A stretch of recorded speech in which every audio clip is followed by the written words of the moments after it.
Hi, kindergartners. Welcome back to Chapter 12 of The Wizard of Oz. This chapter, just like Chapter 11, is going to be split into two parts because it's really long. So you can watch part now and then come back and watch some later or tomorrow. But it is a really long chapter. Part of the reason it's so long is because in the storybook, this is where we meet the Wicked Witch of the West. So, as you know, there's one Wicked Witch left in Oz, and her name is the Wicked Witch of the West. She lives in this area on your map, this yellow area. Remember, her sister, the Wicked Witch of the East, lived in the blue area, the land of the Munchkins, and that was where Dorothy's house dropped. Well, the Wicked Witch of the West in the movie, you meet very early on in Oz. It's not that way in the book. And they look very different. The way they're described in the book versus in the movie is very different. So we're going to talk about that too. And then I have some special fun facts about the Wicked Witch of the West, the actress who played her in the movie. So let's get going. We know that when we left our characters, they were at the Emerald City, and Oz had appeared to them in 4 different ways. He appeared as a head, and as this fairy, and as a beast, and as a fireball. And so they don't know what Oz actually looks like. But Oz did say the exact same thing to all 4 main characters. He said he would be happy to help them as long as they killed the Wicked Witch. Well, of course, they don't know anything about how to kill a witch. Dorothy's house landing on the Wicked Witch of the East was a total accident. So she's very upset about it. And then her 3 friends, the Tin Woodman and the Scarecrow and the Cowardly Lion, of course, decide to go with her to help her. And they figure they can all use some of their skills to help her along this journey. So here we go. The soldier with the green whiskers led them through the streets of the Emerald City until they reached the room where the guardian of the gates lived. This officer unlocked their spectacles to put them back in his great box, and then he politely opened the gate for his friends. "Which road leads to the Wicked Witch of the West?" asked Dorothy. "Oh, there is no road," answered the guardian of the gates. "No one ever wishes to go that way." "Well, then how do we find her?" inquired the girl. And here you see one little hint of a picture of her.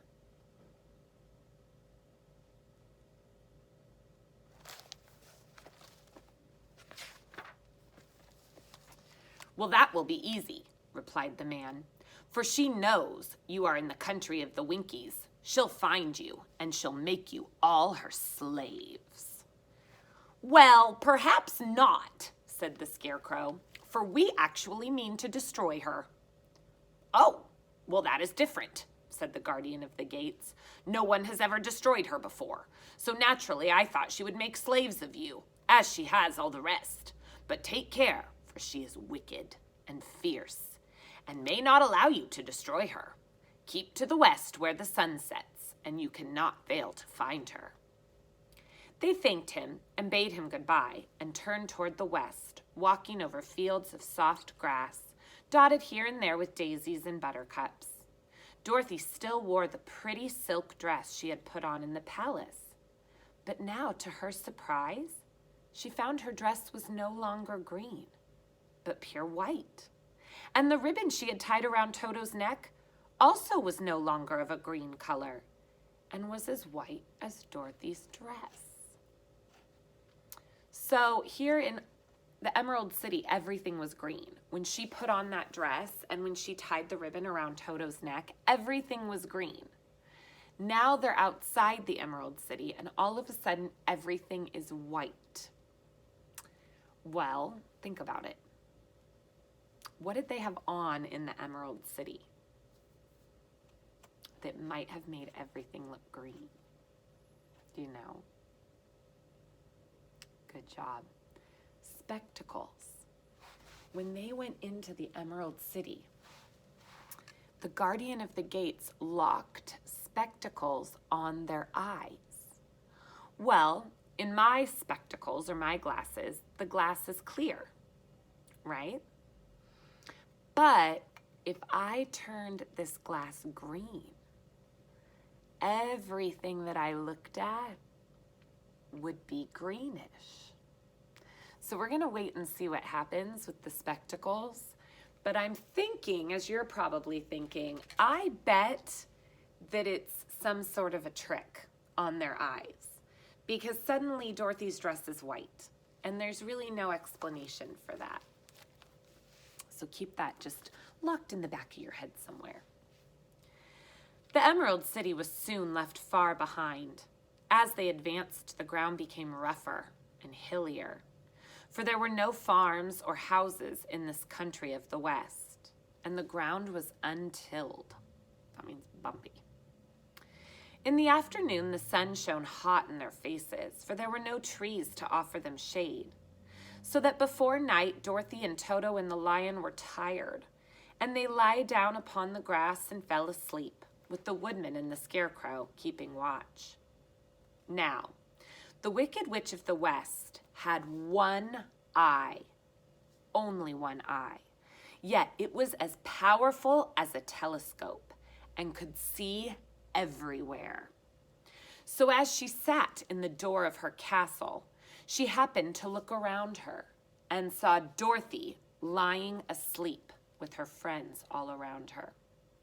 They were a long distance off, but the Wicked Witch was angry to find them in her country. So she blew upon a silver whistle that hung around her neck. All at once, there came running to her from all directions packs of great wolves. They had long legs and fierce eyes and sharp teeth. "Go to those people," said the witch, "and tear them to pieces." "Well, aren't you going to make them your slaves?" asked the leader of the wolves. "No," she answered, "for one is made of tin, one is straw, one is a girl, and one another is a lion. None of them is fit to work, so you may go tear them into pieces." "Very well," said the wolf, and he dashed away at full speed, followed by all the others. It was lucky the scarecrow and the woodman were wide awake and heard the wolves coming. "This is my fight," said the woodman. "Get behind me. I will meet them as they come." He seized his axe, which he had made very sharp, and as the leader of the wolves came on, the Tin Woodman swung his arm and chopped the wolf's head from its body, so that immediately it died. As soon as he could raise his axe, another wolf came up, and he also fell under the sharp edge of the Tin Woodman's weapon. There were 40 wolves, and 40 times a wolf was killed, so that at last they all lay in a dead heap in front of the Tin Woodman.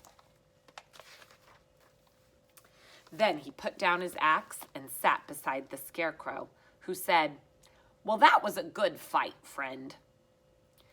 They waited until Dorothy awoke the next morning. The little girl was quite frightened when she saw the great pile of shaggy wolves, but the Tin Woodman told her all about it.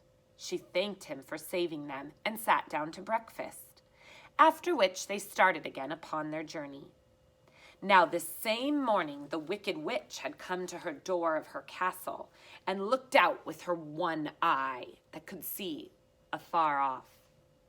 She saw all of her wolves lying dead and the strangers still traveling through her country. This made her angrier than before, and she blew upon her silver whistle twice.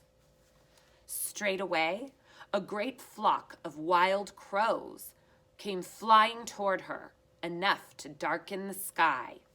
And the Wicked Witch said to the King Crow, "Fly at once to these strangers, peck out their eyes, and tear them to pieces."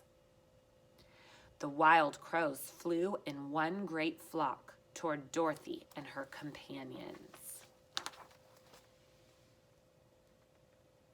there are the crows, and they're supposed to peck out their eyes. Yuck. When the little girl saw them coming, she was afraid, but the Scarecrow said, "This is my battle. Lie down beside me and you will not be harmed." So they all lay upon the ground, except the Scarecrow, and he stood up and he stretched out his arms. And when the crows saw him, they were frightened, as these birds always are of scarecrows, and did not dare come any nearer. But suddenly the King Crow said, "It's only a stuffed man. I will peck out his eyes." The King Crow flew at the Scarecrow, who caught the crow by its head and twisted its neck off till it died. And then another crow flew at him, and the Scarecrow twisted its neck also. There were 40 crows, and 40 times the Scarecrow twisted a neck until at last they were all lying dead in a heap beside him. Then he called to his companions to rise, and again they went on their journey. When the Wicked Witch looked out again and saw all of her crows lying in a heap, she went into a terrible rage and blew 3 times upon her silver whistle. Forthwith there was a herd of great buzzing in the air, and a swarm of black bees came flying toward her. "Go to these strangers and sting them to death," commanded the witch. And the bees turned and flew rapidly until they came to where Dorothy and her friends were walking. But the woodman had seen them coming, and the Scarecrow had decided what to do. "Take out my straw, scatter it all over Dorothy and the dog and the lion," said the woodman, "and then the bees cannot sting them." They all did this, and as Dorothy lay close beside the lion and held Toto in her arms, the straw covered them entirely. The bees came and found no one but the woodman to sting. So they flew at him, and each broke off their stinger against the tin, without hurting the Tin Woodman at all. And as bees cannot live when their stingers are broken, that was the end of the Wicked Witch's black bees. And they lay scattered thick about the woodman like little heaps of fine coal. Then Dorothy and the lion got up, and the girl helped the Tin Woodman put the straw back into the Scarecrow again until he was as good as ever. And they started upon their journey once more. Well, the Wicked Witch was so angry when she saw her black bees in a little heap that she stamped her foot and tore her hair and gnashed her teeth. And then she called a dozen of her slaves, who were called the Winkies, and gave them sharp spears, telling them to go to the strangers and destroy them at once. The Winkies were not a very brave people, but they had to do as they were told. So they marched away until they came near to Dorothy. Then the lion gave a great roar and sprang towards them. And the poor Winkies were so frightened that they ran back as fast as they could. When they returned to the castle, the Wicked Witch was so upset she sent them all back to their work and sat down to think of what she should do next. She could not understand how all of her plans to destroy these strangers had failed. But she was a powerful witch, as well as a wicked one, and she soon made up her mind of how to act. There was in her cupboard a golden cap with a circle of diamonds and rubies around it. This golden cap had a special charm. A charm is like special magic. Whoever owned it could call 3 times upon the winged monkeys, who would obey any order they were given. But no person could command these strange creatures more than 3 times. Twice already the Wicked Witch had used the charm of the golden cap. Once when she wanted to make the Winkies her slaves and set herself to rule their country. The winged monkeys had helped her do this the first time. The second time was when she had to fight the great Oz himself, and drive him out of the land of the west.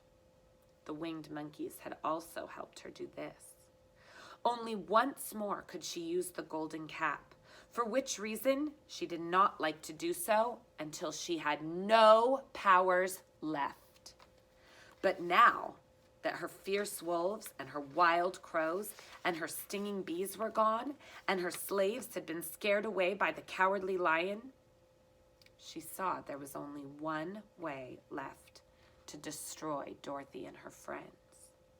So the Wicked Witch took the golden cap from her cupboard and she placed it upon her head. Then she stood upon her left foot and said slowly, Epi, Peppy, Khaki. Next she stood upon her right foot and said, Hello, Hollow, Hello. After this she stood upon both feet and cried in a loud voice, Zizzy, Zazzy, Zick!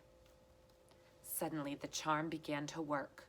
The sky darkened and a low rumbling sound was heard in the air.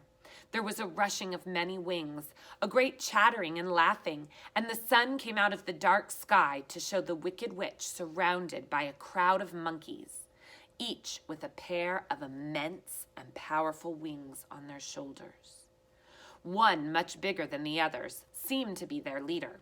He flew close to the witch and said, You have called us for the third and last time. What do you command? Go to the strangers who are in my land and destroy them all, except the lion, said the Wicked Witch. Bring that beast to me, for I'm going to harness him like a horse and make him work. Your commands shall be obeyed, said the leader of the monkeys. And then, with a great deal of chattering and noise, the winged monkeys flew away to the place where Dorothy and her friends were walking. And here is a picture of the witch calling on her winged monkeys. There's the golden cap that has a special charm that she can call on 3 times. And in the next episode, in part 2, I'll show you some pictures from the movie and from the picture book. But the difference is, in the movie, the Wicked Witch does not have wolves or crows or bees.